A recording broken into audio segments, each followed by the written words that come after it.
Jai Shivra guys, so today is our day 13 of our technical growth challenge. So yesterday we were facing some issue for microservices routing and JWT authentication. So today we have fixed that issue. First I will show you the presentation what we have done. So here first we will generate one token with 8085. Now we are directly calling through API gateway. So we got one token. Now what we'll do, we'll pass this token in all the services: payment, user and order. Okay, now I will show you. See, now suppose you are running this payment with the same token, it will work. If you are not using token, see, you will get 401 unauthorized error. Now same will do for, see, same will do for order also.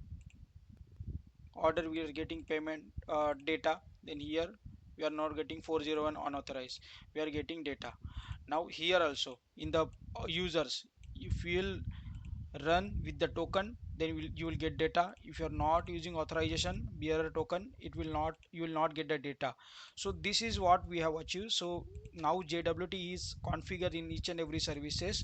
So you can check here, see in this JWT authorization we have passed it h2 console also, because that also we are not getting.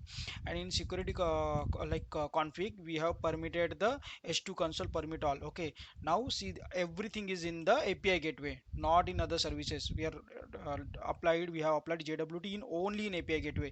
You can check full steps in the blog also. And also you can check my GitHub also. See every day, so September 14 13 every day I committed with the good comments. You can check this also in the Eureka. See, all servers are up: API gateway, auto service, payment service, user service, 808 808080 and 8082 and 8085. You can check. Now you, if you want, you can see the console also. See, now console also working, order DB. You can check the data also. So everything is working fine through JWT, through API gateway, API gateway to Eureka server, Eureka server to user, order and payment services. So JWT we have applied. Tomorrow we will see resilience 4J. And definitely it will be helpful for you if you are, if you are also taking any challenge for 30 days. Definitely it will be helpful for you to grow yourself in the long run guys. It will be really helpful. Thank you.